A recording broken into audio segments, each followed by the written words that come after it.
હવામાન નિષ્ણાત અંબાલાલ પટેલે ચોમાસાને લઈને કરી છે મહત્વપૂર્ણ આગાહી અને તેમના જણાવ્યા મુજબ 23 મે સુધી અંદમાન નિકોબાર દ્વીપોમાં ભારે વરસાદની શક્યતા છે, જ્યારે કે ચોમાસાની ગતિવિધિ શ્રીલંકાના પૂર્વ કિનારા તરફ સક્રિય બનશે। 26 મે આસપાસ ચોમાસું કેરળ કાંઠે પહોંચવાની શક્યતા છે અને 10 જૂન સુધી મુંબઈ સુધી આગળ વધી શકે છે। ગુજરાતમાં ચોમાસું 15 જૂનની આસપાસ પહોંચે તેવી શક્યતા વ્યક્ત કરાઈ છે।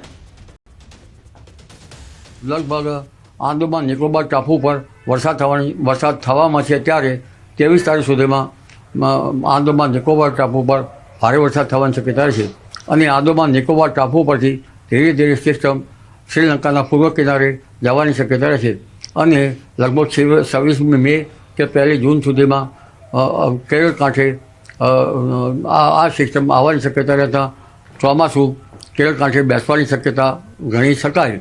ગુજરાતમાં ચોમાસાની ગતિવિધિ અંગે જોઈએ તો લગભગ 15મી જૂન આસપાસ ગુજરાતમાં ચોમાસું આવવાની શક્યતા રહે છે। તો ગુજરાતમાં 19 થી 24 મે દરમિયાન પ્રી મોન્સૂન એક્ટિવિટી સક્રિય થવાની શક્યતા છે।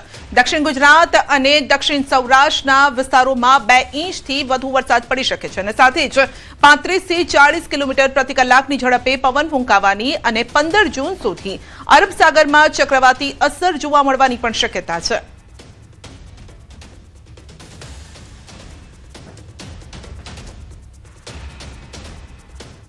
મોન્સૂન એક્ટિવિટી હવે ધીરે ધીરે રહેવાની શક્યતા રહેશે। તારીખ 19 થી 23માં પ્રી મોન્સૂન એક્ટિવિટીનો વરસાદ થવાની શક્યતા રહેશે। ક્યારેક 24-25 તારીખ સુધીમાં પણ એ પ્રી મોન્સૂન એક્ટિવિટીનો વરસાદ થઈ શકે, જેમાં એ અરબ સાગરમાં જે સિસ્ટમ બની છે તેમાં પશ્ચિમ ઘાટમાં તે વરસાદ થતાં લગભગ મુંબઈ મહારાષ્ટ્રના ભાગોમાં 100 mm જેવો વરસાદ થવાની શક્યતા રહેશે અને દક્ષિણ ગુજરાતના ભાગોમાં 50 mm અને દક્ષિણ સૌરાષ્ટ્રના ભાગોમાં 1 ઇંચ અને ક્યાંક તેથી ઓછો કે તેથી વધઘટ વરસાદ થવાની શક્યતા રહે। પૂર્વ ગુજરાતના ભાગોમાં પણ પ્રી મોન્સૂન એક્ટિવિટીનો વરસાદ થવાની શક્યતા રહે। પ્રી મોન્સૂન એક્ટિવિટીનો વરસાદ સવારના ભાગમાં કે બપોર પછીના ભાગમાં થવાની શક્યતા રહે।